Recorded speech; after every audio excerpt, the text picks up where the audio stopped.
Bismillah ar-Rahman ar-Rahim. Salatu salam ala ashraf al-Mursalin. Heureux d'être présent aujourd'hui pour participer à ce débat scientifique pour la promotion d'une investigation doctorale présentée par Khalfa Imaduddin sous la direction du professeur Lazar Youssef. Il est de l'université de Guelma, département d'architecture, il est responsable du domaine.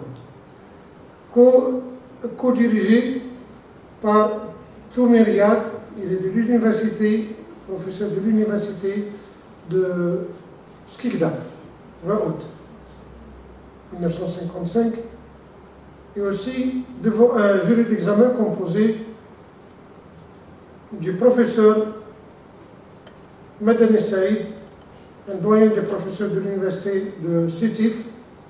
Il est aussi doyen des architectes de l'Algérie, qui soit bienvenus parmi nous, avec la présence aussi du docteur Sheratia Mohamed de l'université de Guelma, département d'architecture, sous ma présidence, professeur Aqama Jamal, aussi de l'université de Guelma, département d'architecture. Monsieur Ahmed, votre travail est intitulé Hybrid Energy Renovation of Existing Buildings, Case Study of a Collective Housing in Skikda. Vous avez devant vous de 30 à 35 minutes pour présenter l'essentiel de votre travail. Ce travail sera suivi par une plaidoirie de la part de vos directeurs de thèse et co-directeurs de thèse et avec une lecture d'examination de la part des membres du jury. À vous la parole. Assalamu alaikum. Bismillah ar-Rahman ar-Rahim. Salatu wa salam ala ashraf al-anbiya wal mursalin. First of all, I would like to send my big acknowledgements to the members of the jury that are present today in order to evaluate, enhance and enrich my third cycle research work within my thesis entitled Hybrid Energy Renovation of Existing Buildings, a case study of collective housing in Skikda. The work plan starts with the research introduction, followed by the definition of problematic area, then research questions, then the objectives and the hypotheses are outlined. Afterwards, the thesis structure and chapters content are presented, followed by giving an overview about the study context. Then the method workflow will be explained along with diverse materials and approaches that were used. Next, the results obtained will be presented, followed by discussion about them. Finally, the presentation will end with a summary about the study limitations together with the potential areas for future research. Introduction. Many global observations such as 1973 and 1979, oil crisis, climate disruption and rising temperatures, in addition to chronic respiratory diseases, all of these are due to greenhouse gas emissions that are generated from massive urbanization and industrialization. Also, the realization that the fossil fuel era is ending has caused significant disruptions in the global oil market. As a result, there is a pursuit for new renewable energy models and international agreements like Kyoto Protocol, COP meetings, and the Rio de Janeiro Earth Summit, which introduced Agenda 21 for development, sustainable development goals. Since independence, Algeria has seen a substantial population growth and construction boom. However, the focus on rapid mass construction has neglected considering diverse climates and passive solutions to enhance habitat performance, resulting in an uncomfortable built environment. To mitigate excessive energy resource exploitation, it's deemed necessary to diversify the national economy and invest in alternative energies. Algeria's vast renewable energy potential can help address its environmental and national challenges through an ecological approach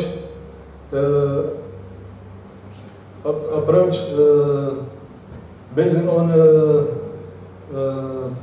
renovation of buildings in residential areas.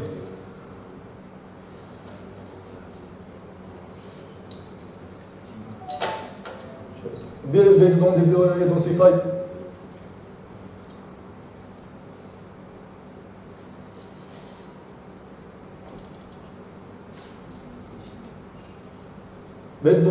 identified gaps in the fields of solar radiation in urban areas, building renovation, integration of solar panels, energy consumption, and carbon emissions, as well as on the basis of previous investigations. The previous investigations have revealed that Skikda's collective housing is deteriorated due to historical and meteorological factors, and the lack of housing has resulted in rapid urbanization without applying bioclimatic principles, which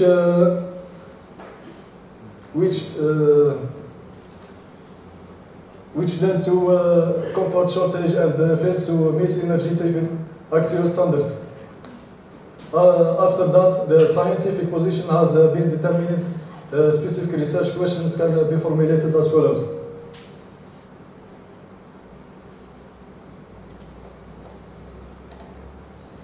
Problematic.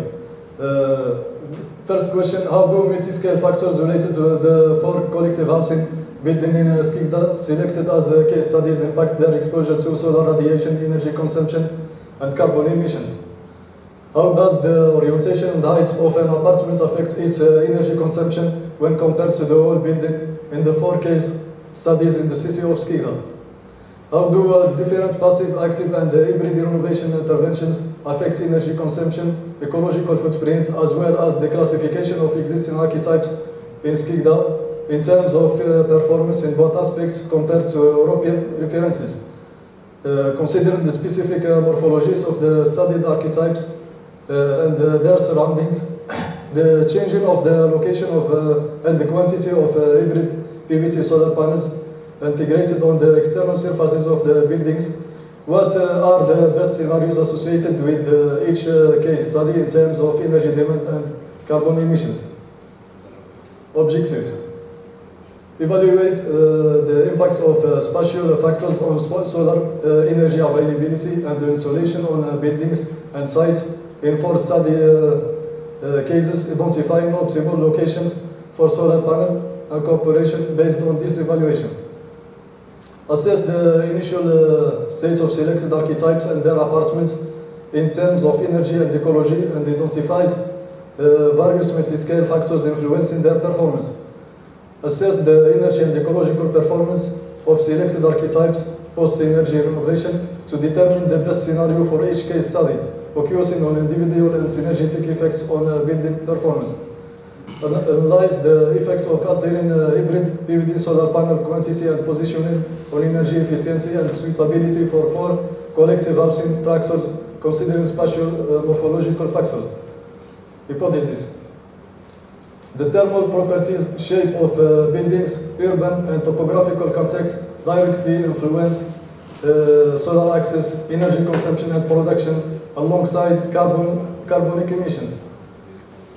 The apartments located on intermediate and upper floors, and also the ones that face south, are less energy consumers.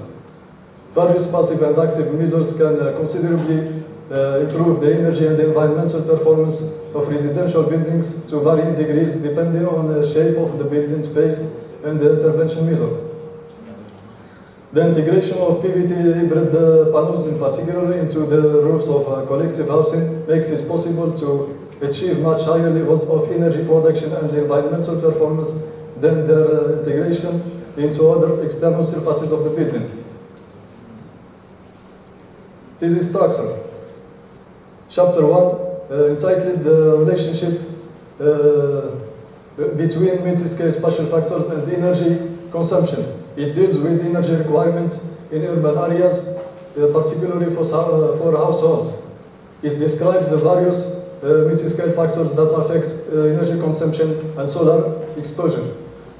Chapter 2, entitled Worldwide Climate Change Issue. It offers an overview of climate change, relevant international institutions, labels, and conferences, highlighting the link between climate change and cities. Chapter 3, entitled Algeria's Energy Situation, Regulations and Legislation. It explores Algeria's renewable and fossil energy potential, government and private sector efforts for energy transition and legislation to improve energy and environmental national state, including thermal, energetical and ecological improvements in residential areas. Chapter 4, entitled Energy Efficiency Renovation of Buildings.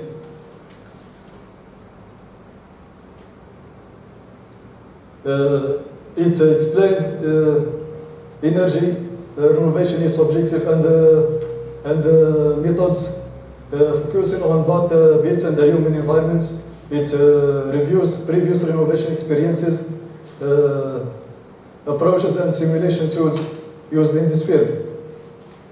Chapter 5, it explores SCIGDA, focusing on its historical, climatic and epistemological aspects, analyzing classifications and selecting 4 archetypes at different sites.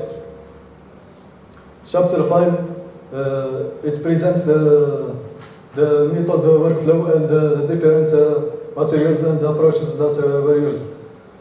Chapter 7, it presents the results and the discussion. Study context. The North African and Algerian city of SCIGDA belongs to the temperate Mediterranean climate zone, which is generally humid, with summers that can be hot, but winters that are generally mild. Moreover, the city has had fascinating historical growth in the construction industry, particularly in the residential sector. According to the typological analysis, the city has a range of housing categories based on many factors over the generations. This variety in weather over the year, natural context and built environment leaves the city a unique and appealing location for multidisciplinary research.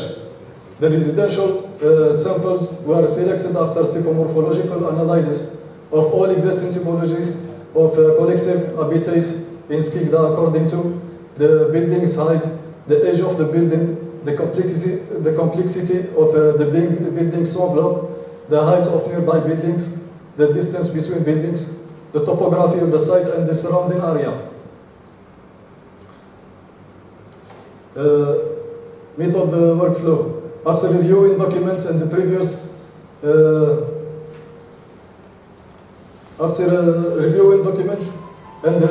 research, as well as analyzing existing collective housing typologies, 4 study cases in SCIGDA were then selected.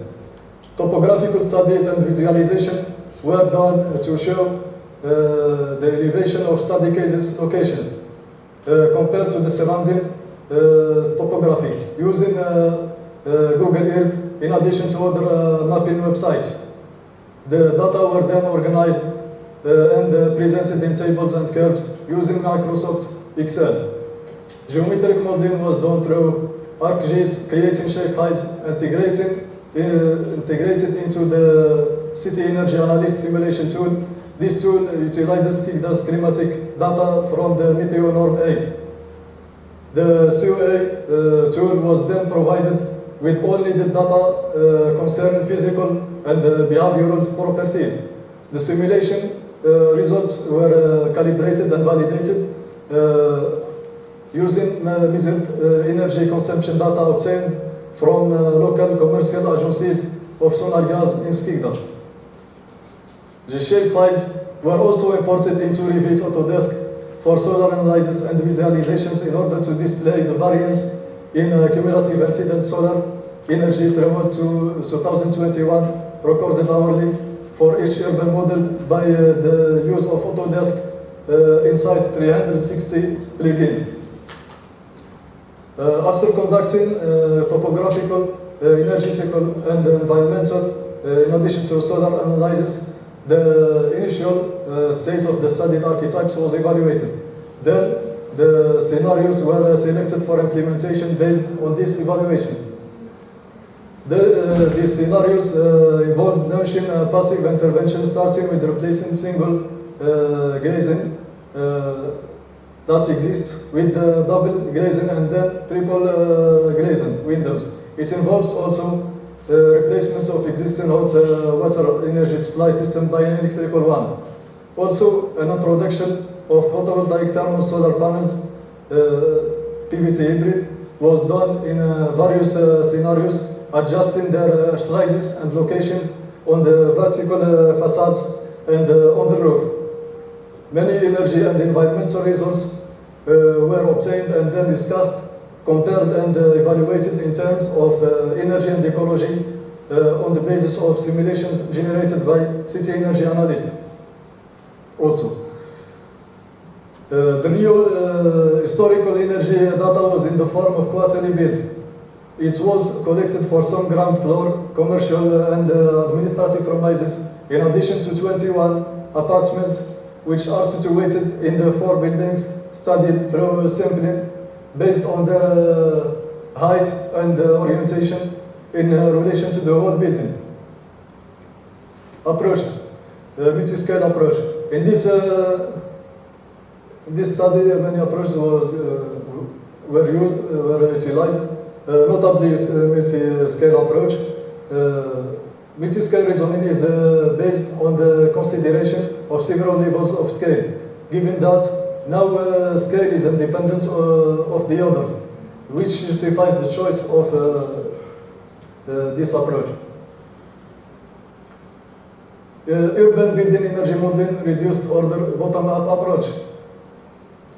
COA, which was used in this research as a principal tool, follows the reduced order IBM approach, which is widely used to do quick analysis of building and urban scale performance. This approach needs fewer inputs than the physical and data-based approach. One of the processes specific to this approach is the determination of model parameter values, which can be estimated using various calculation standards developed by International Organization of Standardization and European Committee for Standardization. 3D model-based approach.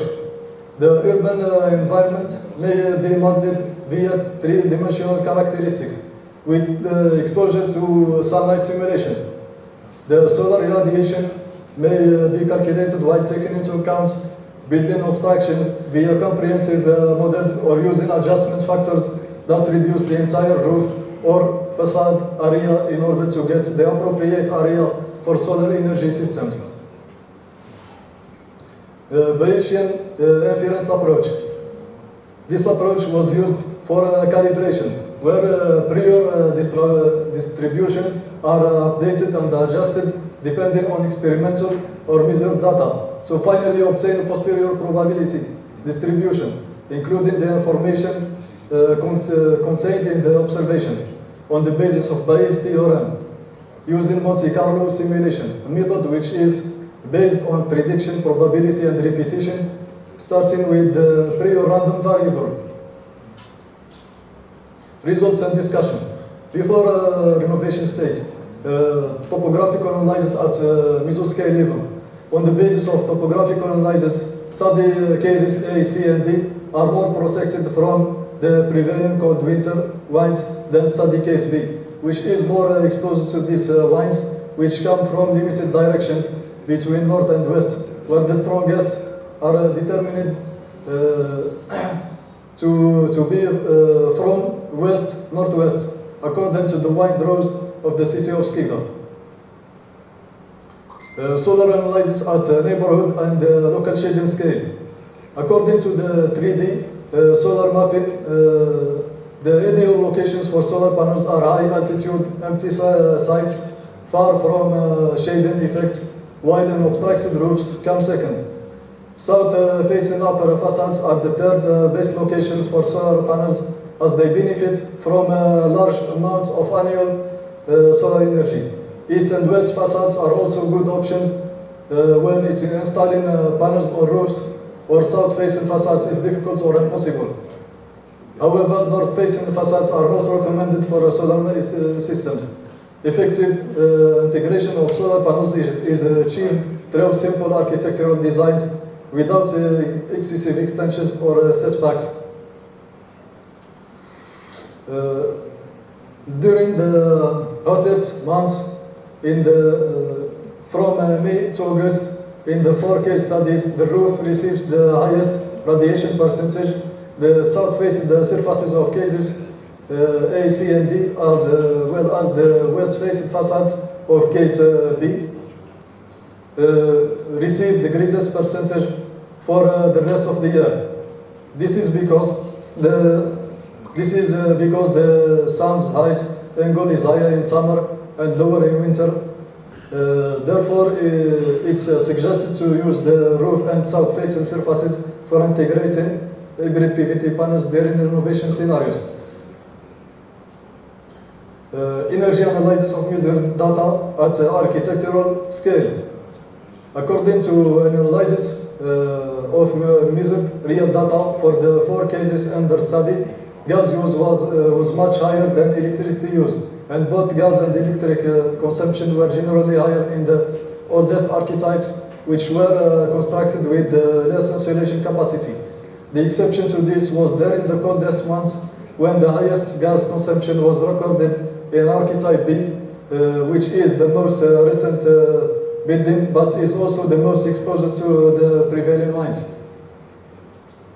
The linear regression between annual and solar radiation and energy consumption per unit area showed a weak negative correlation between solar radiation and energy consumption, suggesting that the impacts of building and surrounding environment's morphology was weak and didn't significantly affect energy consumption compared to the other factors.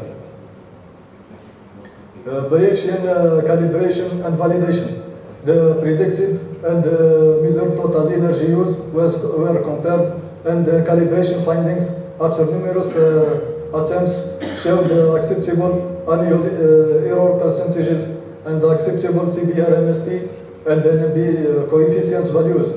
As a result, the energy models have been validated annually and monthly in accordance with ASHRA Guideline 40/2002. Energy analysis of simulated data at architectural scale. On the basis of simulated monthly energy consumption bar charts after calibration and validation, heating and hot water accounted for the highest energy demand in the 4 case studies. These needs were mostly met using natural gas, detrimental to the environment and the human health. The electricity use is for lighting and domestic equipment was minimal and marginal. The polynomial regression revealed that an overuse of heating was detected, in contrast to the air conditioning, which was rarely used. This conclusion is based to the hours of use of both the systems in the recommended temperature range. This could be due to physical, behavioral, or financial factors, knowing that electricity is more costly than gas. Environmental evaluation of simulated data at the architectural scale. The environmental simulation indicates that operational carbon emissions in 2021 are very higher than intrinsic emissions in all 4 case studies. Total intrinsic emissions rise with a larger gross floor area, while intrinsic emissions per floor area decrease with the increase in gross floor area. With no overperformance or carbon over emission, the 4 archetypes are categorized as medium greenhouse gas emitters based on analysis and environmental assessments conducted by using European benchmarks, notably Italian, Spanish, and French. Comparing at the energy analysis and evaluation of measured data at apartment scale. Comparing apartment floor heights and orientations confirmed the negative correlation between solar radiation accessibility and energy consumption, where lower floor apartments and north-facing apartments consumed more energy. The evaluation of the energy consumption of the 21 apartments that fit into the 4 cases showed that most of them are classed as medium consumers, while the remaining dwellings are classified as higher energy consumers. Post-renovation stage. After baseline situation was evaluated, a number of energy renovation scenarios were introduced, where some of them are based on one type of interventions, while others study the synergy between many types of interventions. The analysis of the percentage of the reduction or increase in annual energy consumption for gas or electricity or overall energy consumption, in addition to annual operational greenhouse gas emissions for each study cases, showed many outcomes. Some of them are gas consumption decreased the most in study case B after adding more high performance windows due to the building's high vulnerability to winter lines. However, the additional glazing panels reduced the natural light levels and led to an increase in electricity use for artificial lighting. Scenario PR6 also sees an increase in electricity consumption due to the replacement of initial natural gas-based supply system with the electric boilers. The study, which compared hybrid PVT panels on south-facing walls and roofs, showed that roof panels yielded significantly higher thermal production for the same surface area, while electricity production increased slightly on roofs comparing to the south-facing walls panels.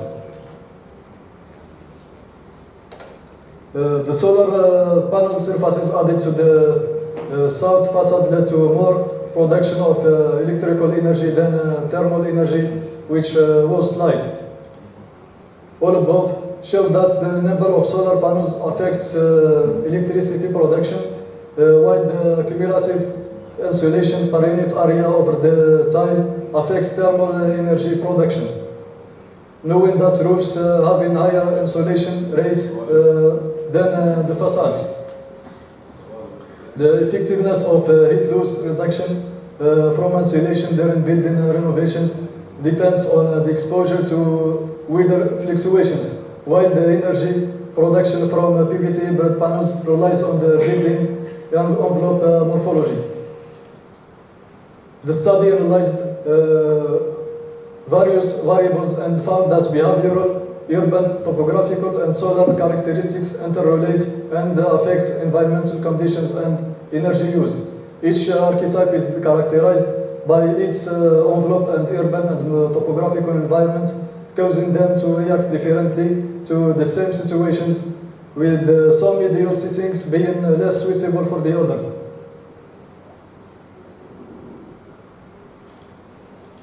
These tables present energetic and ecological assessments of each of the 4 study cases before and after each scenario.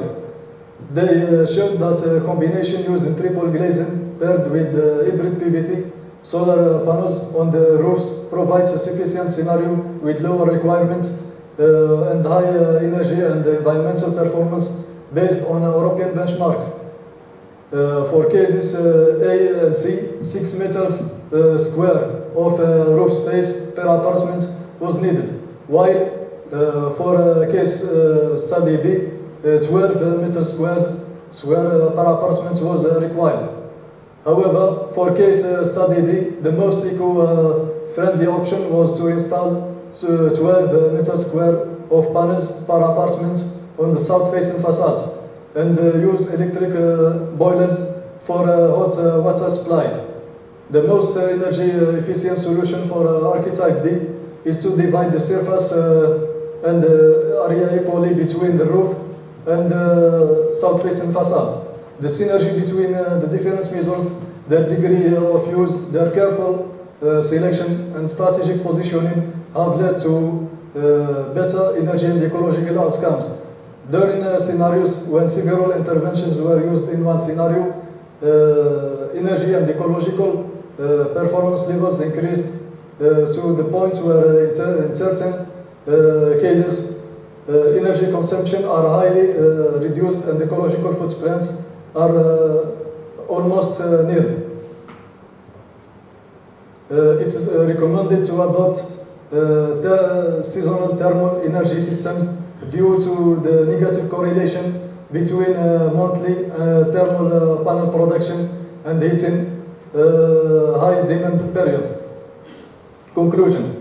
In the light of climate change, this study, which focused on Skikda's collective building stock, could offer Algerian energy decision makers a vision for the future in terms of controlling energy consumption in one of the most energy intensive industries and reducing ecological footprint. Clean energy transition can also be facilitated by promoting the renovation of the urban stock by means of the synergy that could be through use of efficient appliances and boilers in the building sector, reinforcing the envelope, integrating renewable energy systems, and raising awareness among households, particularly in areas with significant solar potential.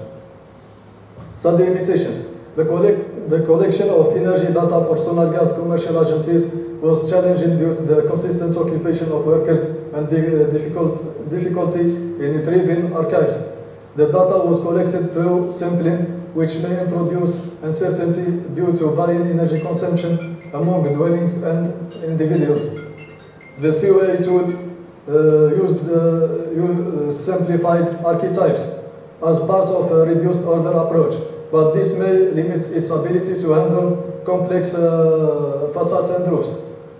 The Meteornorm tool generates simulated climate data which does not reflect ideally real-time weather fluctuations.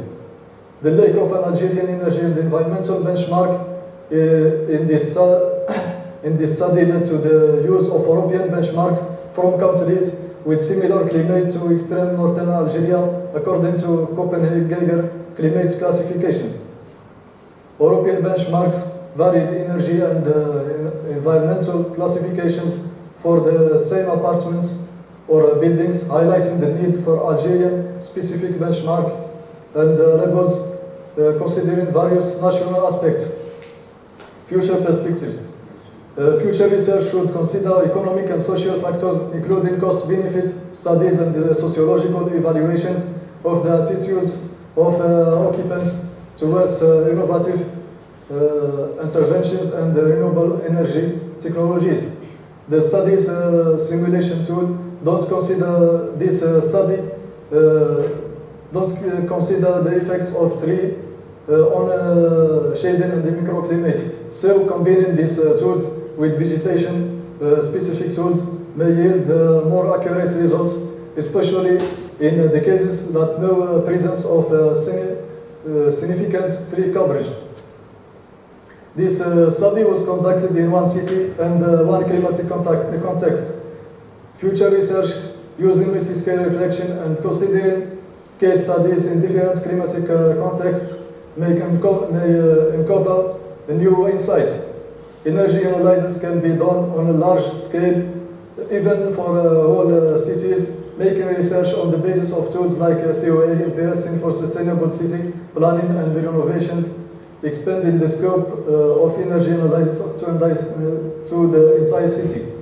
More details about my doctoral participations in conferences, 7 international conferences, 3 national conferences, articles, 1 national article, 3 international articles, internships, short-term internship in the University of Karabük in Turkey. Details about the thesis. Number of pages 367. Language English. Percentage of plagiarism 9%. Thank you for your attention.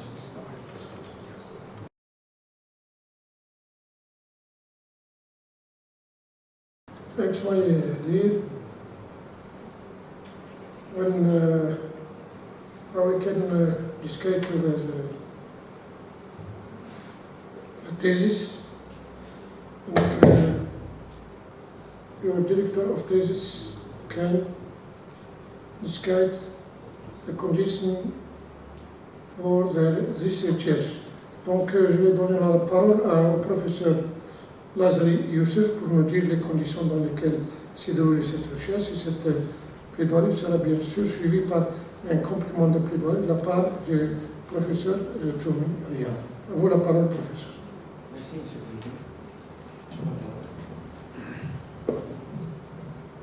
Président. Merci, Monsieur le Président. De mon côté, moi, je vais intervenir sur ce travail de recherche doctorale du doctorant Khalfa Ayman, qui a pour intitulé dans la spécialité architecture écologique et durabilité. Ça, c'est la spécialité. Le projet, ou bien l'intitulé du projet de recherche est, je pense, à l'innovation en énergie hybride des bâtiments. Logiquement, des bâtiments existants, cas de l'habitat à moyenne hauteur collectif à Skita. Permettez-moi l'assistance d'intervenir en français parce que en anglais, Monsieur le Président, ainsi que voilà, j'interviens carrément en français. J'ai des difficultés à parler en anglais, mais je vais intervenir, mon intervention, ça sera en français. Et ça va permettre à l'assistance aussi de comprendre plus encore les dessous de votre recherche doctorale. C'est le plus important. Bon, moi je vais revenir sur ce projet de recherche doctorale qui s'est intéressé à l'un des, je dirais, à l'un des secteurs les plus visés. C'est le secteur de l'habitat et de la construction de logements en Algérie. En raison de sa contribution significative dans la situation de vulnérabilité de l'environnement, notre environnement, soit urbain ou bien périurbain. Et c'est dû essentiellement, logiquement, à la surconsommation de l'énergie. Aussi, à l'usage abusif et, je dirais, aussi excessif des combustibles fossiles qui sont, pour mettre, je dirais, à disposition le confort thermique, on est obligé de puiser sur plusieurs choses. L'électricité qui est à base, à base carrément d'énergie fossile ou bien d'autres choses. Et qui fait que quelque part, ce type d'habitat aussi, je dirais, pose problématique concernant soit ça produit en matière de production, de technologie de production, soit en matière aussi de consommation à l'intérieur des logements. Et là, cette recherche s'était allée à mettre en lumière une étude comparative qui a analysé et évalué l'état initial de 4 structures urbaines de logements collectifs existantes à Skida, une ville méditerranéenne au nord de l'Algérie, avant de proposer et de tester l'effet de 9 scénarios de rénovation hybride, à énergie hybride. Ainsi, le travail de recherche doctorale s'est composé de 7 chapitres distincts, bien coordonnés et équilibrés. Dans le premier chapitre correspond à une relation entre les facteurs spatiaux multi-échelle et à la consommation d'énergie, le rapport de la consommation, en se référant bien sûr au creuset théorique de l'état de l'art. D'abord, elle traite du premier niveau de connaissance scientifique, du cadre conceptuel de la recherche relative au rapport corollaire entre les différentes formes urbaines et l'apport d'énergie solaire, puis son rapport étroit entre le changement climatique et l'amélioration énergétique dans le bâtiment, et à l'échelle aussi urbaine. Ainsi, je dirais qu'à la lecture de la mise en exergue du corpus réglementaire et législatif propre à l'énergie solaire et au changement climatique, soit à l'échelle de la planète, soit à l'échelle aussi du continent et à l'échelle de l'Algérie. Et là, au niveau de 5e, 6e chapitre qui s'intéresse à la situation réelle, c'est l'étude expérimentale, d'investigation expérimentale sur in situ. Là, il propose d'investir le terrain proprement dit, en mettant bien sûr en avant quelques aspects et quelques actions réelles et virtuelles à la fois. réel, c'est carrément sujet à quoi? À des, je veux dire, à des campagnes de quoi? De mesures sur les sites, et à la fois virtuelles à travers des applications numériques qui vont nous permettre de voir les 9 scénarios qu'ils proposent comme réponse aux problèmes existants. Et là, j'irai au le deuxième volet que j'ai tant aimé développer, là, c'est l'approche méthodologique incluse dans le processus d'investigation expérimentale, afin de vérifier les hypothèses avancées de cette recherche et qui vise à mettre en avant l'objet même de l'étude. Approche qualitative et quantitative sont de mise. Ainsi, la saisie et l'appréhension de ce phénomène, l'impact des formes urbaines sur la consommation d'énergie et l'accès solaire, affiche largement l'acuité de la pertinence d'investir ce phénomène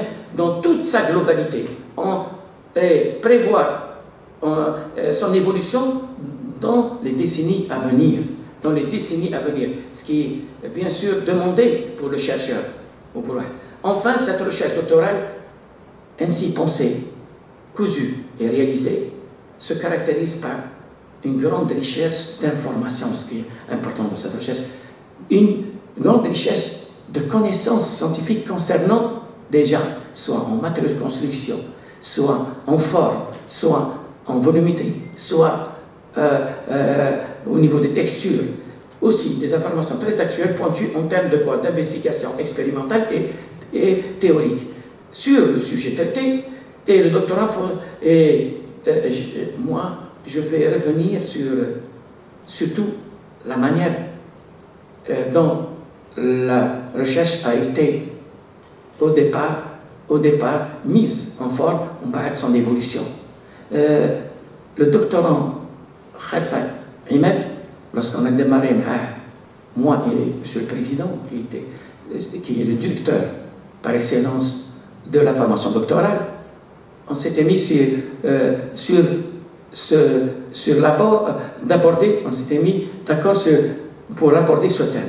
Et là, au fur et à mesure qu'on a au départ déjà planifié un chronogramme concernant déjà les différentes approches, et je vais citer quelque part, je ne dis pas des éloges pour ce doctorant, mais aussi, je dirais, je dois lui rendre aussi ce qui a fait au cours des première, deuxième et troisième années. C'est parmi les doctorants qui a fourni beaucoup d'efforts. Il avait une volonté terrible d'aborder ce sujet et d'avancer énormément à chaque fois lorsqu'on lui donnait un travail. On avait toujours un surplus en plus. Et c'était bien pour lui. La preuve est là. La production scientifique de M. Khalfa Ahmed, elle est pertinente pour un doctorant. 3 années, il a ficelé sa thèse de doctorat.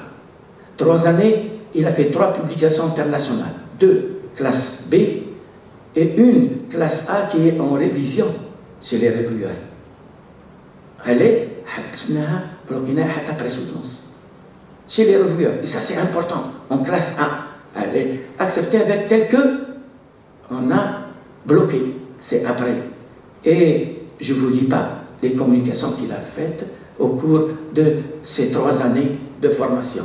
C'est un parmi les rares doctorants qui ont vraiment fait beaucoup d'efforts. Moi, ce que j'ai appris au cours de son travail, il m'a forcé à réviser l'anglais. Parce qu'il voulait travailler en anglais, j'étais obligé de m'adapter à sa langue et de faire des efforts à traduire difficilement le contenu de sa thèse. Et je suis fier d'avoir des doctorants de cette taille. C'est important. Je laisserai le soin, M. le Président, à d'autres experts, membres d'experts, professeurs, qui vont évaluer, apprécier le travail de recherche doctorale de M. Khalfa Ahmed. Merci, M. le Président. Merci, pour le moment. Professeur, directeur de cette thèse. Je vais commencer là où a terminé le professeur. Moi, j'ai bien appelé M. Imad Din, sapeur-pompier de la formation doctorale à Guelma.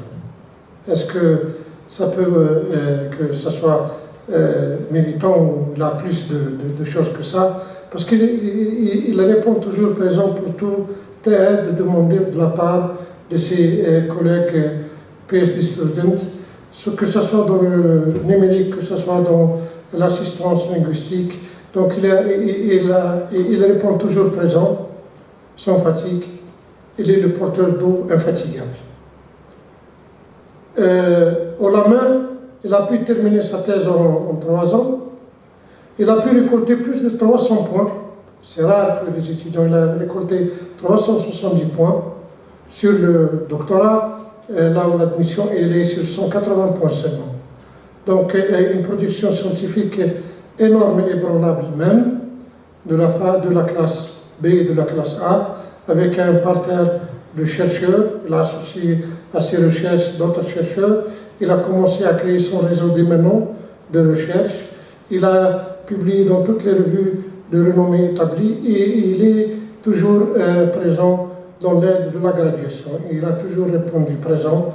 Il a toujours travaillé le département et il est là et il le mérite haut la main. Donc ce sont là les éloges que je lance pour complémenter ou en complémentarité de ce que vient dire son directeur de thèse. Cette thèse qui essaie de prendre en charge une rénovation hybride de l'énergie dans un quartier ou dans une zone urbaine de Skikda, connue par son climat un peu perturbé.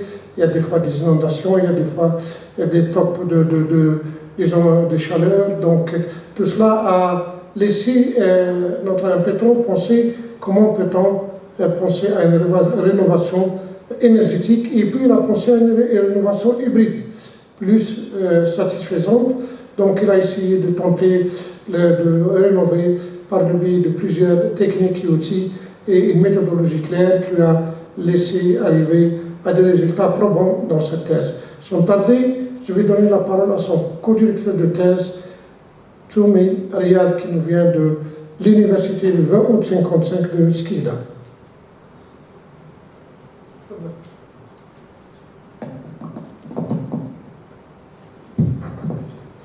Merci. Donc, au départ, je dois remercier l'Université de Guelma, la faculté de techno, le département d'architecture et bien sûr l'école doctorale à sa tête, M. Javel Altama, et pour l'invitation qu'il nous a fait depuis déjà pas mal d'années avec l'école doctorale de cette promo. Je suis très content d'être ici, de travailler avec cette équipe, de travailler avec mon ami Youssef pour le cadre du doctorant Khalifa Ahmeddine.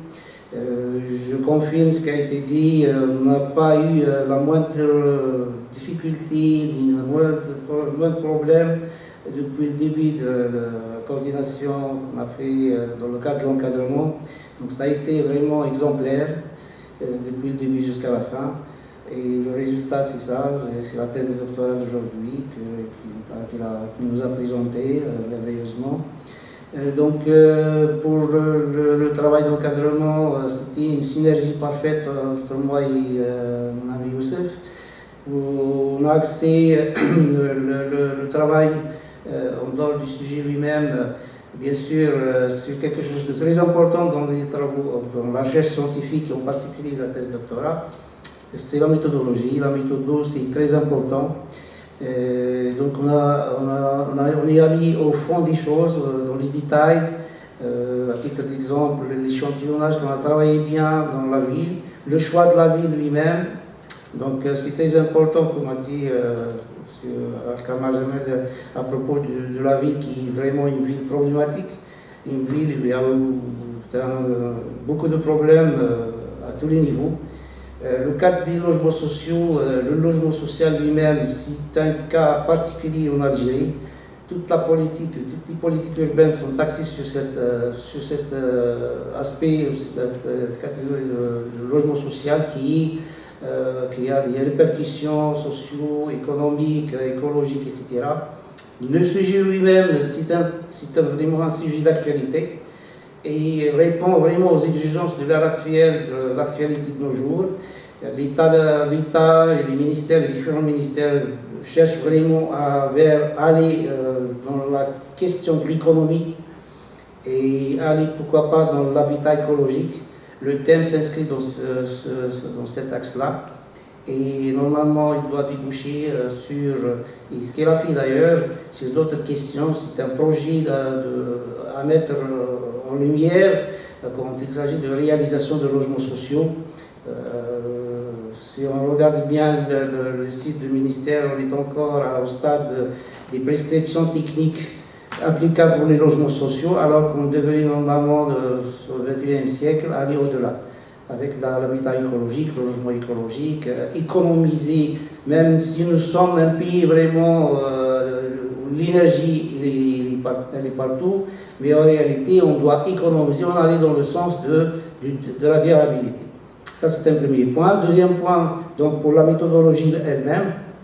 Donc, on a travaillé énormément sur cette question et sur le choix des outils, de la recherche, la collecte des données, comment on a élaboré l'échantillonnage pour les logements sociaux, parce que c'est très important.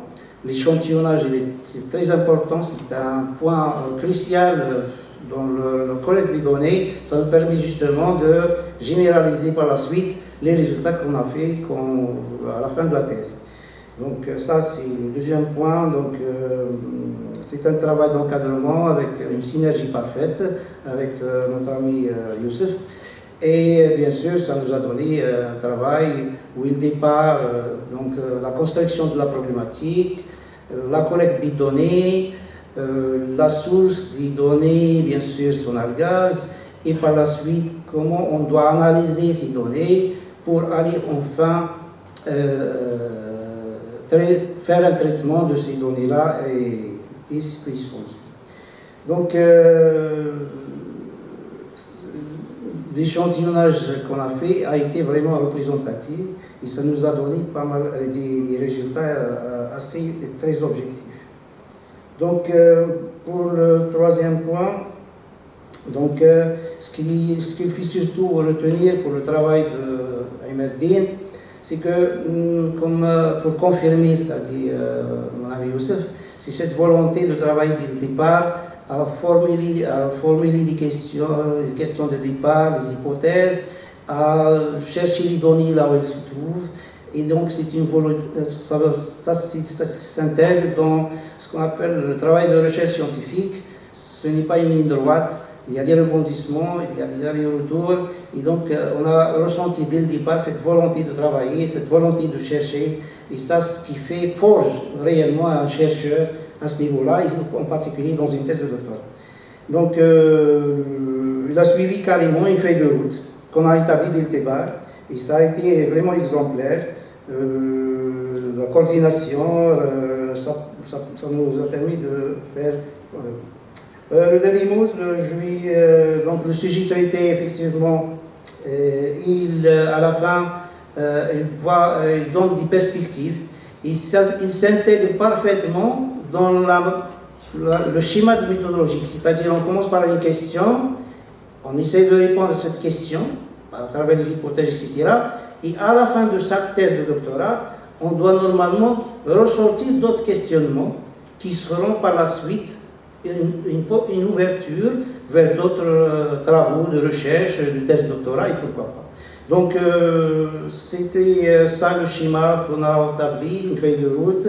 Et donc, ce travail-là, en fin de compte, il doit nous inspirer, il s'inspire même les autorités locales, pourquoi pas. Si vous allez en Skikda actuellement, il y a pas mal de travaux de réhabilitation qui se font.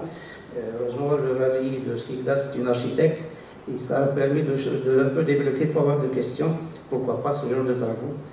Ça sera la bienvenue. Donc, en gros, c'est un travail très, très riche. Ça n'empêche pas que, bien sûr, dans une thèse de doctorat, de discuter les différents sujets, les différentes approches.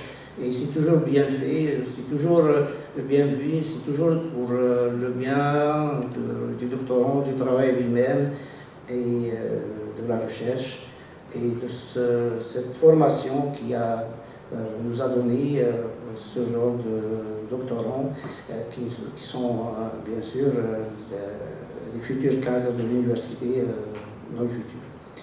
Et merci, Monsieur le Président. Merci, cher professeur Tourmi, de cette complément d'information et de cette mise en point par rapport notamment à la méthodologie choisie. Elle avait cette feuille de route qui a été définie dès le début et les partenaires de ce projet sont impliqués. Ils ont travaillé d'arrache-pied pour arriver à ce résultat satisfaisant et qui mérite d'être encouragé encore une autre fois. Merci, cher professeur Riel. Donc, sans tarder, je vais donner la parole à notre cher doyen, professeur, doyen des architectes de l'Algérie, cher Madani Saïd, il nous vient de l'université Sétif 1. À vous la parole, cher professeur. Merci, Monsieur le Président. Je suis très heureux d'être ici à l'Université de Guelma. Je dois remercier les collègues du département d'architecture de Guelma de m'avoir proposé comme membre du jury. Et je tiens aussi à remercier les collègues qui sont membres de ce jury. Et premièrement, je vais féliciter l'étudiant pour le travail qu'il a fait. Je vous remercie pour ce travail très consistant, du point de vue plusieurs points. Et à part pour ça, vous avez vous êtes docteur. Bon, on peut maintenant discuter à l'aise. Et bon, j'ai les deux rapports en anglais et en français, puisque notre collègue et ami a enclenché le processus de parler en français. On va continuer en français, mais j'ai le rapport en anglais. Donc, si ce travail examine les structures, c'est-à-dire l'impact des structures bâties du paysage urbain, de la topographie sur les besoins énergétiques et l'accès à l'énergie solaire, ça, vous avez fait un travail de recherche très remarquable. Donc, votre recherche, elle examine comment les caractéristiques morphologiques urbaines et topographiques de 4 bâtiments résidentiels à Skikda influencent leur permanence énergétique et environnementale. C'est ce que j'ai compris. Elle étudie l'impact de l'orientation et de la hauteur des appartements sur la consommation d'énergie. Donc, tout ça est magnifiquement bien fait.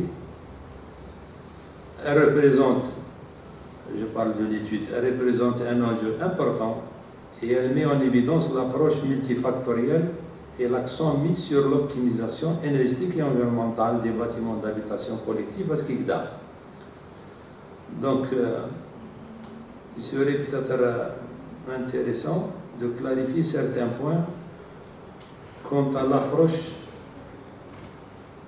à l'importance de l'approche holistique qui intègre non seulement les aspects techniques, mais aussi les dimensions sociales, économiques et environnementales à long terme, ce que vous avez dit comme possibilité dans le futur, à long terme, dans l'évaluation et la mise en œuvre de solutions pour l'efficacité énergétique des bâtiments. Donc il y a cet aspect. Est-ce que pour vous, je pose des questions et maintenant j'avance dans le... Est-ce que pour vous c'est je dirais, pas juste, mais de ne toucher que l'aspect technique. Et on a des résultats, mais elles sont plus ou moins insuffisants. Pour moi, par rapport à tout un travail qui... Si on ne prend que ces aspects, vous avez fait un travail excellent. Ben, on reste les autres aspects, ils ont leur importance et on peut pas les séparer par rapport à l'efficacité énergétique des bâtiments. C'est-à-dire c'est difficile de les isoler ou dire je travaille sur cet aspect ou le futur. C'est un choix que vous avez fait de travailler sur l'aspect technique. Cette recherche, du point de vue méthodologique, est une approche multidimensionnelle. Elle vise à fournir des solutions adaptées au contexte local, tout en s'alignant sur des standards internationaux d'efficacité énergétique. Donc, il serait aussi important d'expliquer comment vous combinez ces différentes approches. Pour les sources et les ouvrages anciens et récents, la bibliographie est bien fournie en ouvrages anciens et récents, et elle s'appuie sur un outillage conceptuel important, largement irrigué par la littérature scientifique anglo-saxonne et francophone aussi, sur les 4 cités de logement collectif, conçues sur la base de doctrines de planification moderne. Donc, pour ce qui est des résultats, cette étude sur le parc immobilier collectif de Skikda, elle vise à guider les décideurs énergétiques algériens face au changement climatique. C'est vrai qu'on est en plein, à l'échelle internationale, en plein, si vous voulez, cycle de changement climatique très important. Elle se concentre sur la maîtrise de la consommation d'énergie dans le secteur du bâtiment, l'un des plus énergivores, et sur la réduction de l'empreinte écologique. La transition énergétique peut être facilitée par la rénovation urbaine en combinant plusieurs approches: utilisation d'appareils et chaudières efficaces, renforcement de l'isolation du bâtiment, intégration d'énergie renouvelable et sensibilisation des ménages. Moi, je connais l'expérience espagnole, je ne sais pas si vous avez travaillé sur ça, sur l'isolation des bâtiments. Ils ont travaillé beaucoup sur les matériaux qui isolent les bâtiments. Et sur le polystyrène, où on intervient sur les façades. Parce que le problème de l'Algérie, même si on continue à construire les Draharish et les Baynen, un peu partout en Algérie, il y a des millions de logements chaque année. Si on arrive à un cycle d'urbanisation qui risque d'être peut-être dans 10 ans, 15 ans, on arrêtera parce que la démographie elle est en train de baisser en Algérie. Donc on risque de ne plus construire dans 10 ou 15 ans. Donc le gros problème de l'Algérie, c'est le stock existant. Les bâtiments qu'on a, les cités qu'on a, qui sont énergivores et qui posent un grand problème, non seulement d'espace intérieur où il n'y a pas les conditions de confort, et en même temps elles posent les problèmes de consommation d'énergie. Donc on consomme d'énergie beaucoup et l'intérieur reste un grand problème. Et il y a du point de vue social, je ne sais pas si vous avez écouté le sociologue Bekis, c'est un grand sociologue qui est très connu par les réseaux sociaux. Les grands problèmes sociaux de l'Algérie sont dus en partie à l'exiguïté du bâtiment et des logements. Fait une famille de 5 personnes, on lui donne 50 ou 60 mètres carrés. C'est un grand problème, ça. والولاد ما تخرجوش برا ويقعدوا في الدار. Donc un espace restreint, exigu, où عندك 5 gosses très dynamiques comme mentalité algérienne. Donc on forme des gens nerveux. هذو عندنا une consommation d'énergie énergivore. Imaginez qu'on résout le problème de l'exiguïté. Il y a 120 ou 150 mètres carrés, avec les mêmes techniques qu'on est en train d'utiliser. Ça va être pire.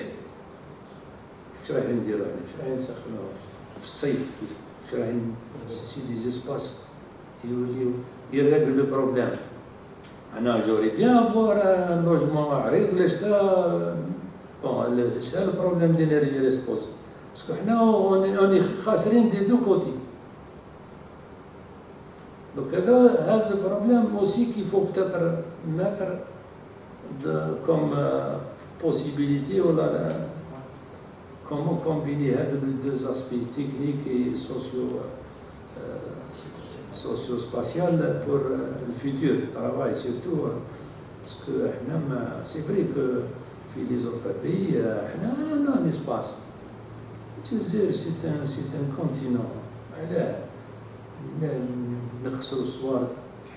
Pour faire des logements, des cages à poule. On y perdant sur les deux côtés techniques et sociaux. Alors c'est très important comme. Aussi, il y a je ne sais pas si vous avez lu il y a deux architectes qui ont déjà parlé en 58 sur la conception des cités. Ils reprochent à la composition urbaine ces espaces qui sont très étalés entre les bâtiments. Entre un immeuble et un autre, on a 100 mètres ou 50 mètres. No man's land. C'est des espaces qui sont en hiver de la boue, et en été, c'est de la poussière. Donc, ça lui pose énormément de problèmes aussi de chaleur et de. Disons, en 58, il le pose, les deux architectes français. Hein? Et donc, c'est un problème qu'il faut résoudre. Pour l'Algérie et le climat méditerranéen, il faut concevoir des plans sous forme de formage gruyère, compact avec de petits espaces. Parce que on n'a pas beaucoup d'eau pour les irriguer, mais avoir de grands espaces verts. Et si on ne fait pas des espaces verts, des arbres, des espaces, le problème reste posé à l'énergie, ou le soleil monte, à les façades. Donc là, il faut lire les architectes. Ils ont travaillé sur Schlef, en 58. Je peux vous envoyer le lien si vous voulez, pour l'information sur ça.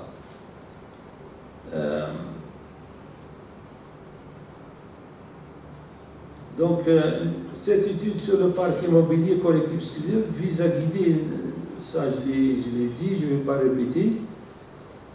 Donc, lesquelles critiques potentielles se résument au manque de perspective critique. Le travail ne présente pas de point de vue critique sur les conclusions de l'étude ou sur ses recommandations ou sur l'absence de comparaison. La recherche ne compare pas cette approche à d'autres stratégies ou études similaires menées ailleurs, s'il y en a. L'expérimentation des études similaires pour pouvoir dire que les gens comment ils travaillent en Algérie. En conclusion, si vous voulez, cette étude visait essentiellement à examiner en profondeur et à évaluer de manière critique l'état énergétique et environnemental des logements collectifs dans la ville algérienne de Skikda. Donc l'analyse portait sur deux aspects, la situation initiale et l'état post-intervention selon divers scénarios de rénovation hybride. La recherche s'est concentrée sur trois paramètres clés, la consommation d'énergie, la production d'énergie et les émissions de carbone. Ces éléments ont été analysés en corrélation avec plusieurs facteurs spatiaux spécifiques, notamment l'accès à l'ensoleillement, la morphologie des bâtiments, les variations du contexte urbain et les particularités topographiques de la zone étudiée.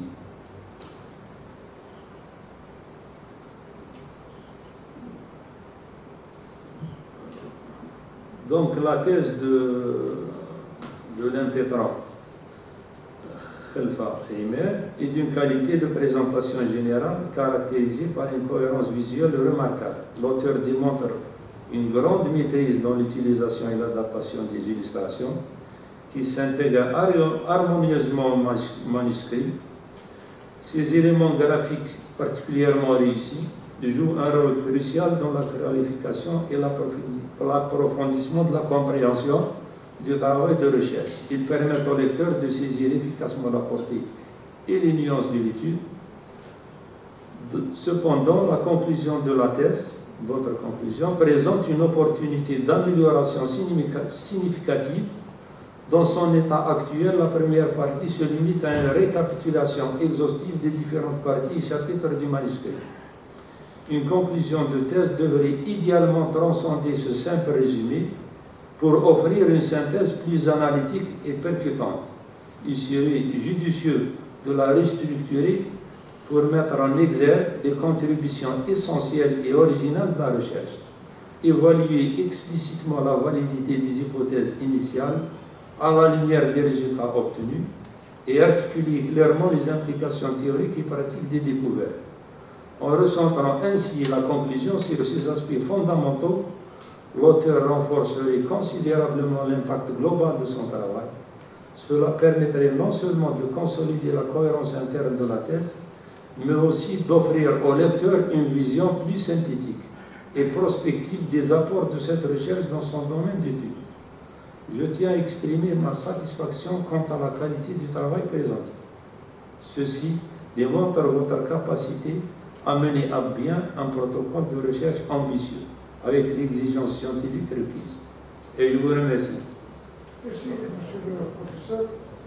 Sans mettre à l'ombre que le professeur Madame Saïd, c'est un anglo-saxon, il est américain. Il a fait ses recherches en industrialisation aux États-Unis. Il a fait l'effort de présenter cette plaidoirie en français. Donc, merci à vous, monsieur le professeur Doyen. Donc, je récapitule un peu ce qu'a dit le professeur, c'est qu'il a mis un peu l'accent sur une question très pertinente en matière de la problématique qui existe en Algérie. On est perdant sur les deux volets. Volet de dépenses énergétiques et volet spatial. On n'est pas arrivé à produire un logis satisfaisant sur le plan spatial et même sur le plan énergétique, on est en train de souffrir parce que reste à dire que qualité d'un logement très en deçà du confort que désire l'usager algérien. Donc voilà une problématique posée, comment repenser le logement algérien avec des standards peut-être nouvelles qui peuvent donner un peu la satisfaction sur le plan spatial et social. Parce que si on veut faire le bien-être, il faut le dépenser. Il faut dépenser de l'argent pour avoir de l'énergie. Certes, nos parcs de logement sont actuellement énergivores. Parce que leur conception et leur technique de construction et les matériaux avec lesquels ils sont conçus rendent ces espaces énergivores et que la facture d'électricité, du gaz de la famille algérienne est très élevée par rapport au taux moyen de revenus de la famille. Ce sont là les quelques questions sur lesquelles il s'est un peu penché, monsieur le professeur, pour nous dire que cette thèse mérite d'être un peu développée sur d'autres axes à venir. Il est allé à la fin, dans sa lecture de cette thèse, de critiquer un peu la conclusion, qui reste pour lui, qui ne représente pas vraiment le produit de cette investigation, et respectueuse comme l'a décrit. Intéressante, mais sa conclusion reste un peu en queue de poisson. Elle ne fait pas sortir les différents résultats auxquels espère l'impétrole. Parce qu'il a essayé de chercher certains scénarios, 9 scénarios avec 4 types de logements et trouver des résultats. Pour lui, pour le professeur, ces résultats devraient être quantifiés et comparés à d'autres recherches pour mettre en exergue la valeur de cette investigation. Ce sont là les quelques éléments de résumé que je peux retenir de cette discussion aussi scientifique et précise dans votre manuscrit.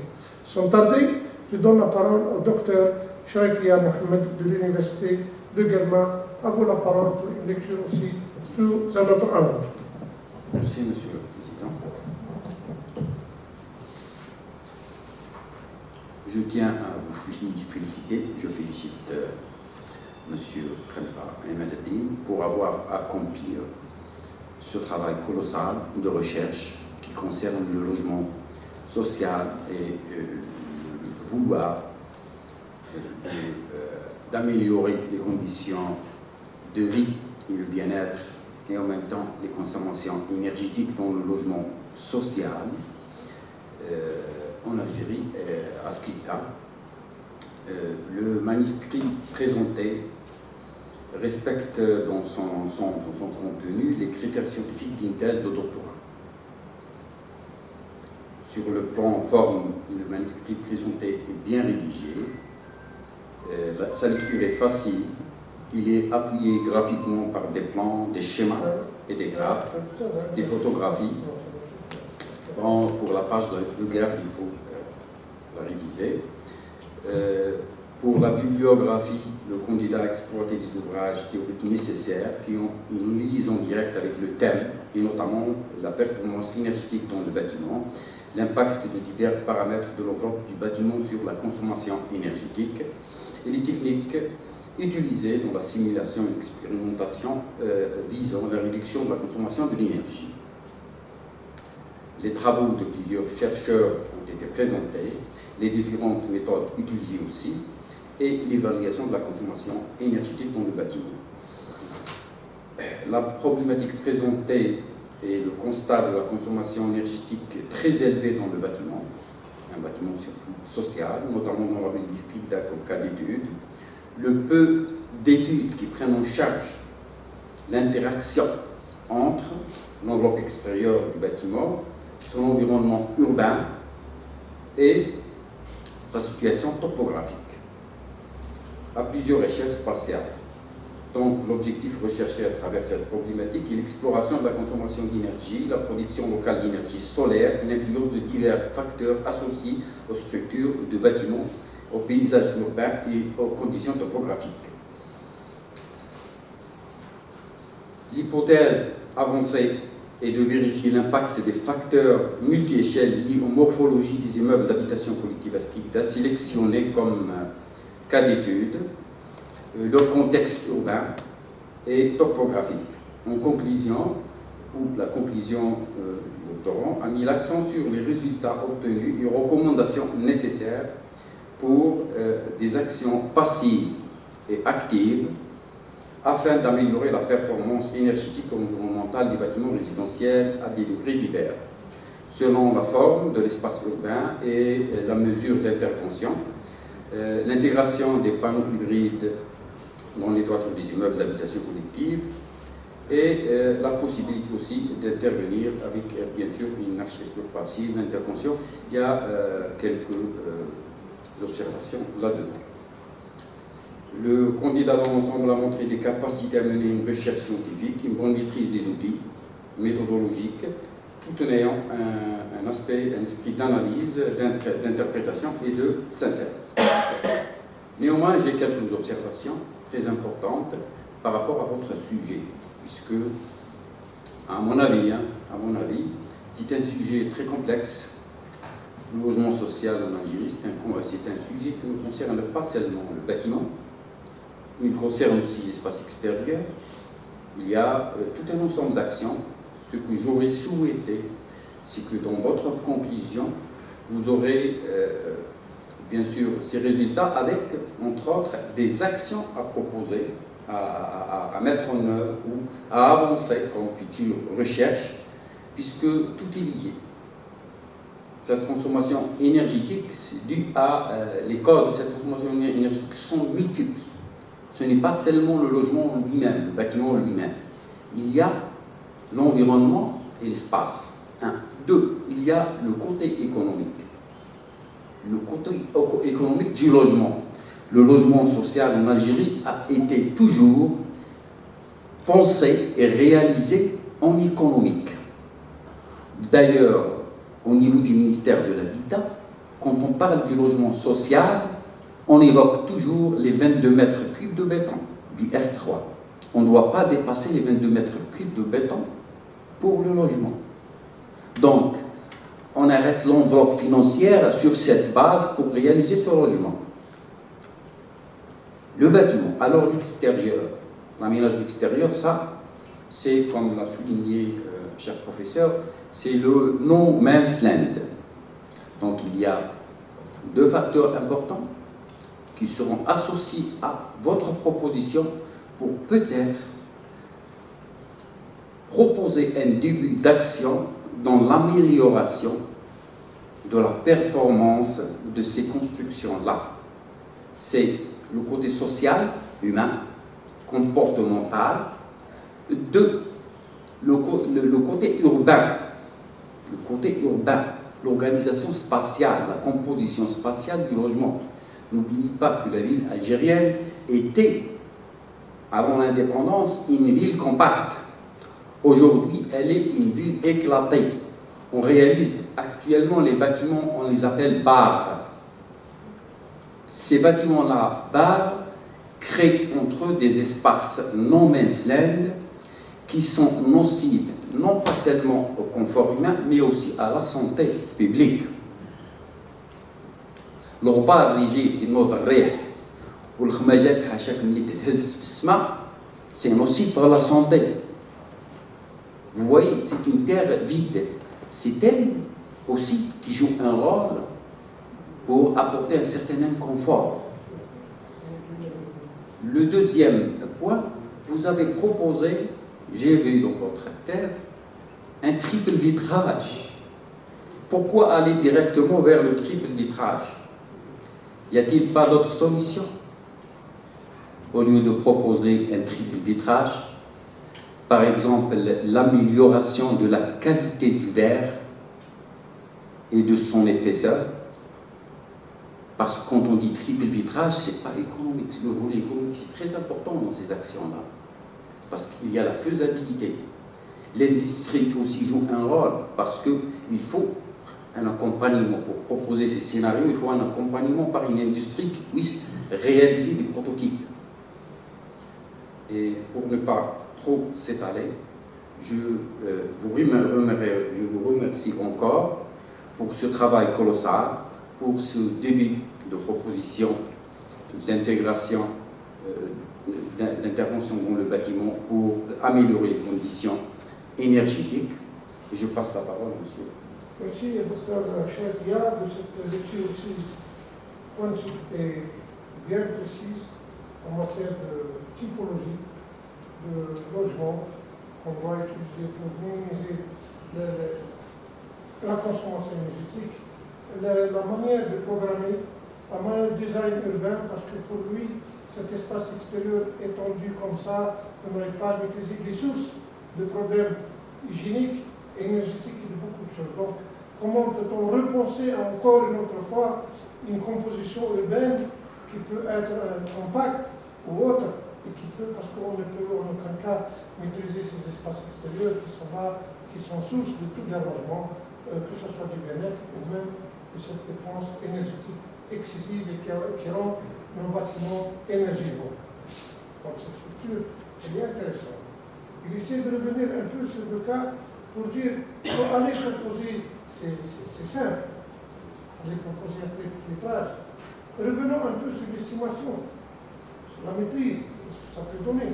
Donc ce sont là les questions qu'il faut essayer de comprendre, que si on propose quelque chose qui est tellement excessif et non maîtrisable sur le plan de réalisation, il va peut-être revenir avec son effet pervers et négatif. Ce sont là les quelques éléments que je peux retenir de cette lecture aussi importante du docteur Chadia Mohamed, qui nous a accompagnés aussi dans votre formation doctorale, et je vous remercie sur ça. Il fait partie de notre comité de formation doctorale. Il est là, il a quelques réponses, oui. Il a donné beaucoup de son temps, pour nos droits, et il a écrit des documents.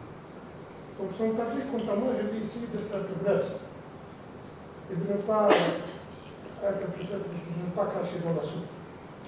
Parce que la fête, elle est là. Donc, il n'est qu'à produire dans le sens de féliciter et de remercier et d'être de même avis de mes confrères. Mais néanmoins, il faut dire une chose, que pour moi, ça m'a échappé au début. J'ai vu durant tout le processus de votre formation, on a toujours parlé de ça. 4 questions, c'est donc pour une thèse. 4 questions d'investigation. J'ai dénombré plus de 24 concepts. Alors qu'on a toujours parlé, peut-être que les concepts sont autour de 5 pour les maîtriser. Donc les 4 questions dénombrent un peu, parce que vous êtes entré, je crois, dans l'énergie, dans l'écologie, le bien-être, donc la consommation. Donc, ça rend un peu la tâche très difficile. Donc pour moi, on essaie de minimiser les questions, quoique les questions sont bien posées. Mais ils sont de l'ordre de 4. Et quand j'ai dénombré, j'ai essayé de nombre de concepts qui composent un peu les interrogations de choses, j'ai trouvé que c'était très bon.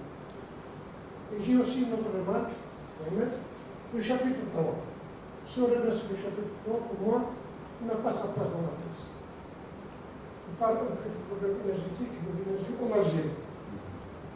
Les chiffres qui touchent l'Algérie globalement. Alors que ce qui nous intéresse, et on a parlé toujours de cette construction de la connaissance théorique, analyse des concepts, pour vous, la rénovation énergétique, consommation, énergie, énergivore, ce sont là les outils avec lesquels il peut aller un peu développer un positionnement épistémologique pour voir les outils avec lesquels il va intervenir et définir le case study, comme vous l'avez bien défini, parce qu'il a avec votre échantillon bien défini, et puis aller directement investiguer le cas. Pourquoi aller sur un chapitre 3 et nous présenter un peu la problématique de l'Algérie en matière d'énergie, un chapitre que je trouve un peu outsider. Ça, c'est un peu, je vous force pas la main de répondre à ça, mais c'est mon avis personnel. Il y a aussi un élément très important que je trouve dans la thèse, c'est que, généralement, quand vous avez un mètre de l'engouement, mettre un schéma, chaque démonstration, il y a 2-3 schémas, non pas le but. Quand on voit par exemple la page 92, vous avez 4. Alors qu'il est nécessaire peut-être de mettre un seul schéma qui peut répondre à ta préoccupation. Des fois, parce que chaque schéma, il a sa lecture. Parce que la figure ou le schéma, c'est une partie du texte. Donc ici, peut-être de minimiser un peu le nombre de schémas qui est introduit pour la justification.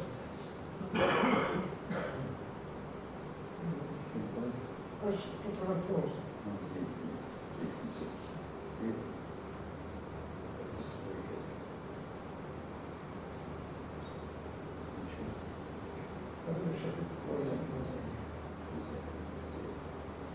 Chapitre 3 et tout cela que l'Algérie, mon ami.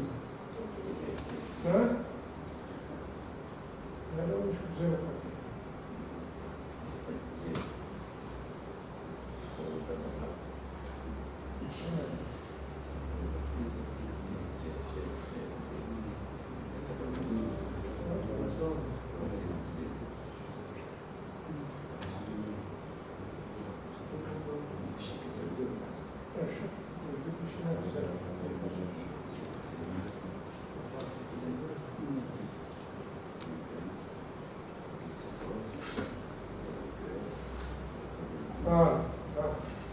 Par exemple, شوف la page 82, c'est-à-dire que ce climat and mapping, il met 4 schémas. Alors que chaque schéma nécessite une explication. 1, 2, 3, 4. Alors que tu appliques في الرنفة تاعك يقول showing figure 2 10. Donc هذا وين راح نشوف 1 راح نشوف 2 هات. showing figure شكون راح نشوف 1 شكون راح نشوف 2 3 4 وين c'est créé un peu d'ambiguïté. D'accord? Même في القبلات هذه تاع la page 83 c'est la même chose. C'est la même chose showing figure هذه تمام ça كاين 4 schémas. C'est des emprunts. Non mais لازم نهضر عليه خط واحد. C'est des emprunts qui ont été empruntés. إيه بس أنا هنا parce que on a déjà rappelé. Qui explique la méthode? Il explique le quoi? process. Le Ouais. process. Ouais. Le process. Ouais.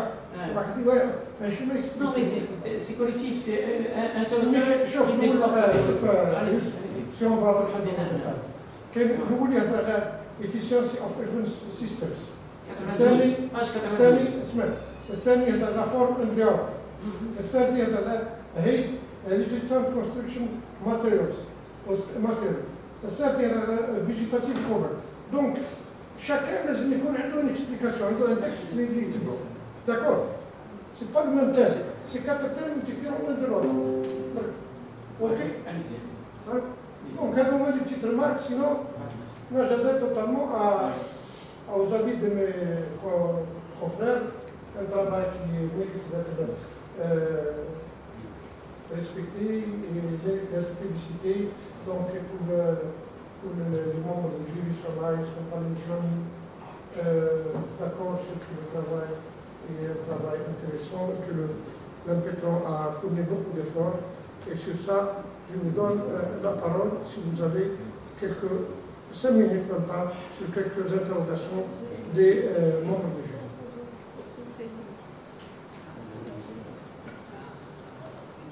Concernant l'absence de comparaison entre l'étude avec d'autres recherches,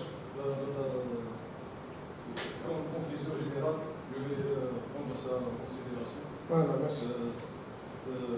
Concernant le côté économique et social, comme j'ai dit mon perspective future, que je vais prendre ça, je donne des petites recherches, puisque dans cette recherche, j'ai concentré surtout sur le côté technique. J'ai comparé à l'échelle du bâtiment,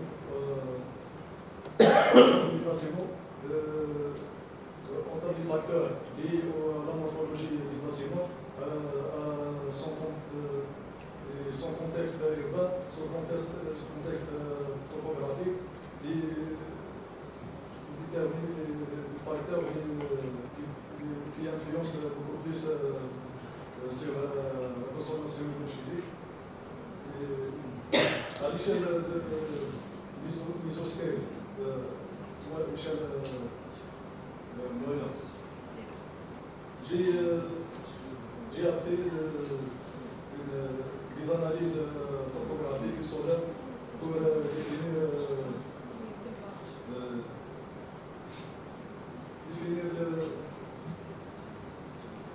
les facteurs qui influencent la quantité d'énergie solaire incidente sur le cycle général. Pour avoir une idée sur les emplacements, les bons emplacements des panneaux photovoltaïques solaires électriques. Et aussi pour avoir une idée sur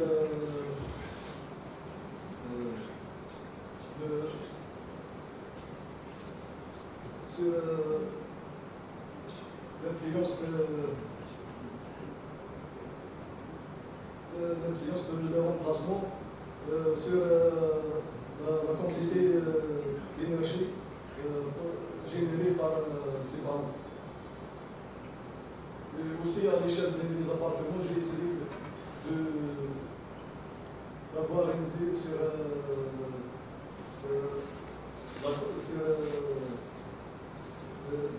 l'effet de l'orientation et l'effet de la hauteur de l'appartement par rapport à l'ensemble des bâtiments, par la comparaison entre les appartements d'un seul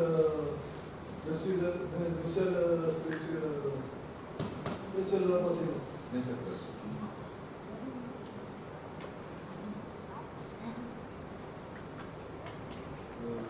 Concernant les chiffres, j'ai pas. On va parler de ça à la place. On va parler de ça à la place. On va parler de ça à la place. Une petite remarque seulement là derrière, si tu peux nous expliquer what does mean UBM approach.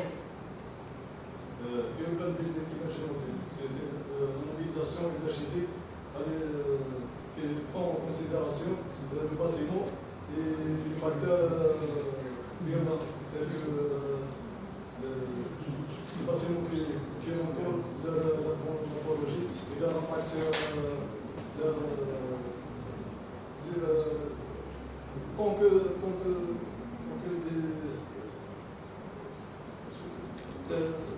la relation qui existe entre UBM, la relation qui existe entre UBM et PIO.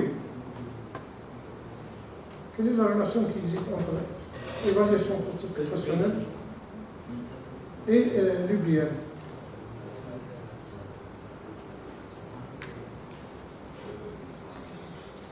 Évaluation post-occupationnelle. Yes. C'est trop complexe. Passez-moi le. Allez, on ne va pas te déranger. Oui, oui, oui, d'accord. Vous savez que Se fait à travers des enquêtes. ici, à travers la pyramide de Maslow. Donc, ne dérange pas, ne te dérange pas. Je vais rendre la parole aussi, je vais donner en complémentarité la parole à professeur Lazari pour ajouter un mot. Merci, Monsieur le Président. Merci, Monsieur le Président. Moi, je vais revenir sur quelques éclaircissements sur tout ça. Cette recherche doctorale, au départ, on a misé sur deux facteurs qui sont importants.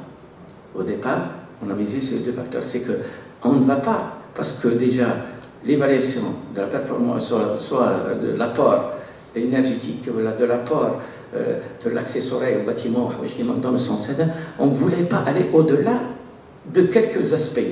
Tellement l'approche globale, elle est complexe, si complexe qu'il doit faire beaucoup de facteurs, tels que les textures de l'environnement immédiat et du cadre bâti qui environne l'espace habité à l'intérieur. C'était pour nous très difficile. On voulait montrer du doigt, soit aux décideurs, soit aux experts, soit aux membres, ouvrir un débat sur quoi? Sur l'audit énergétique. Une dimension que les pays maghrébins ou bien les pays du Sud, l'audit énergétique. C'est ouvrir carrément, je dirais, une adhésion de l'acteur public sur l'optimisation de l'énergie, de l'accès à l'énergie et de la consommation énergétique à travers un audit. Et là, on s'est mis d'accord sur de ne pas ouvrir sur la programmation, la conception, la réalisation, la production et la consommation de l'espace. On ne voulait pas ouvrir ces paramètres parce que tellement c'est des paramètres très complexes qu'il faut tout un laboratoire pour l'élaboration de cette performance énergétique, aussi de calibrage la consommation énergétique post-occupation ou bien au cours de l'occupation, après occupation et avant où le projet est à l'état d'étude. C'était très complexe pour nous. On voulait juste à travers un essai de réflexion faire un projet doctoral d'étudier deux paramètres à trois, même la hauteur du bâtiment, le bâtiment enclos.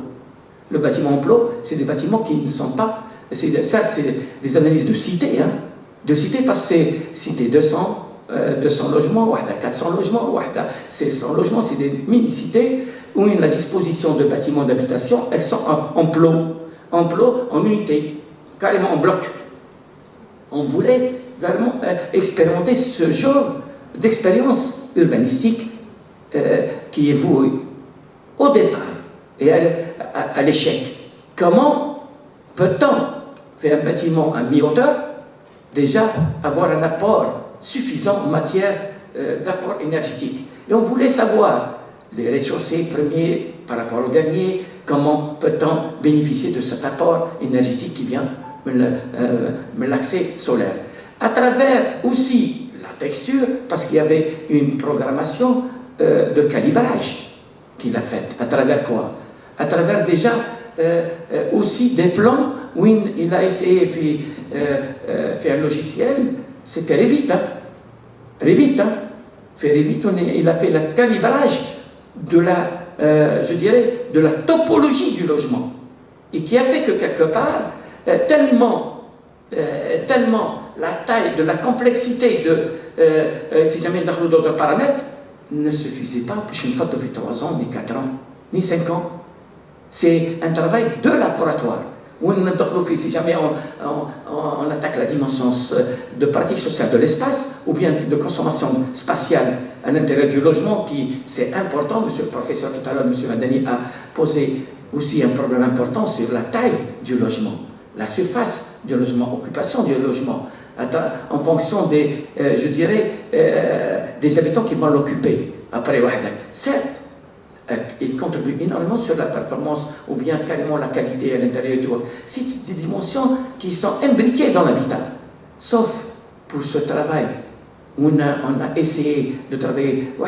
On a fait abstraction de ces d'autres paramètres pour des raisons. Certes, il devrait les noter et dire que quelque part, que cette recherche s'ouvre ou se base sur 2 dimensions, 3 dimensions, parce que aussi la recherche doctorale, surtout en LMD, elle est proportionnelle par rapport au temps alloué à la recherche.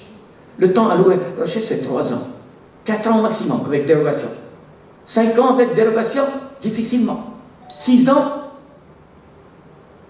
la canette, on a l'accès. Et là, c'était très difficile d'ouvrir d'autres paramètres.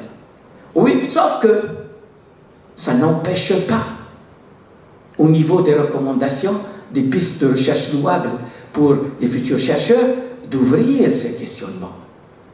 De les ouvrir, parce que c'est vrai, si jamais on fait la programmation plus la conception, beaucoup de choses vont changer. Énormément de choses vont changer. Tout à l'heure aussi, notre cher professeur Mohamed Charitia a posé un problème sur le triple vitrage, proposant du triple vitrage. Notre intervention n'est pas c'est d'apporter un plus à ce qui existe. Ce triple vitrage, c'est pas lui qui l'a proposé.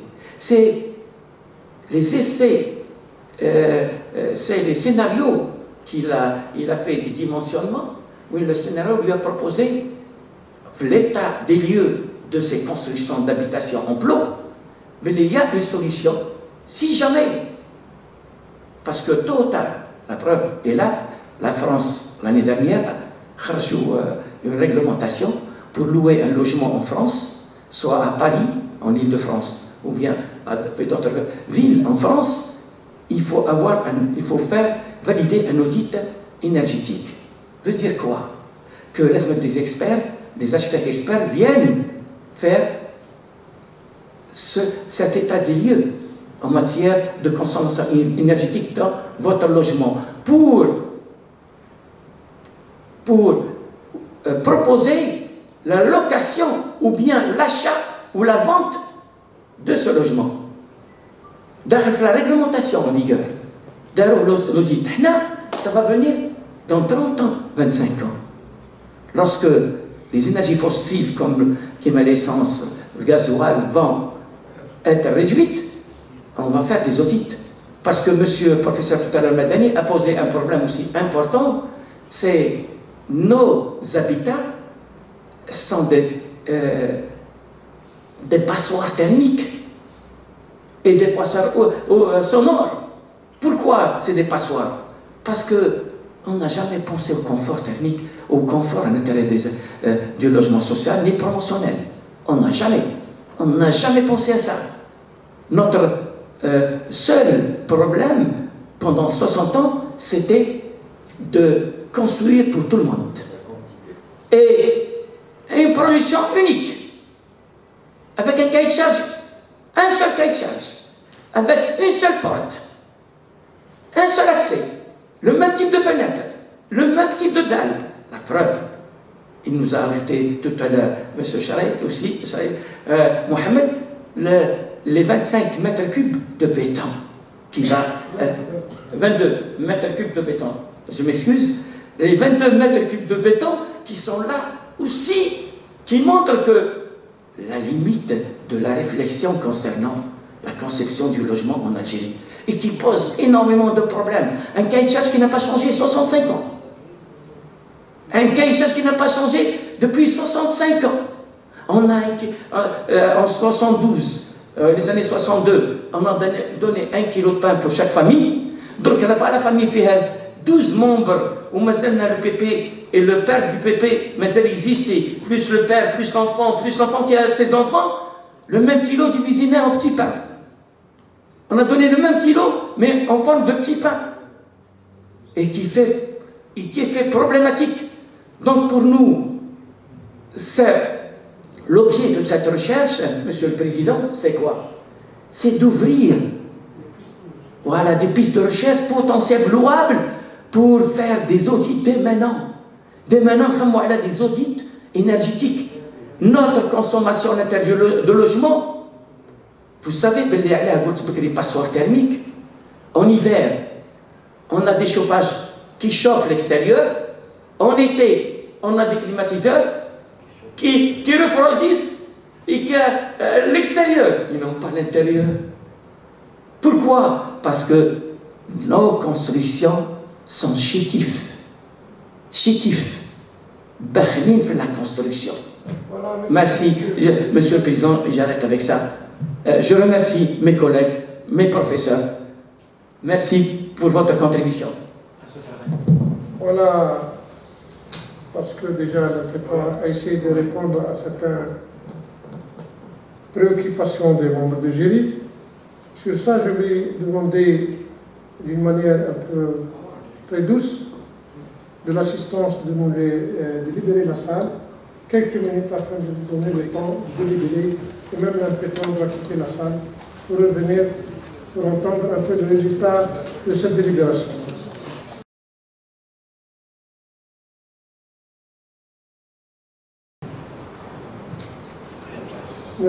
بسم الله الرحمن الرحيم الصلاة والسلام على أشرف المرسلين إذن لكل بداية نهاية وإن شاء الله تكون بداية لإخبار إن شاء الله في حياة طالب البحث خلفاء عماد الدين من بعد التقديم العلني والمناقشة العلنية والمداولة السرية اتفق جميع أعضاء لجنة الامتحان أن توسع طالب الباحث خلفاء عماد الدين بشهادة الدكتوراه بدرجة مشرف جدا مع تهاني لجنة الامتحان وبكل تقدير لك كل النجاح المستقبلي في حياتك العلمية وشكرا.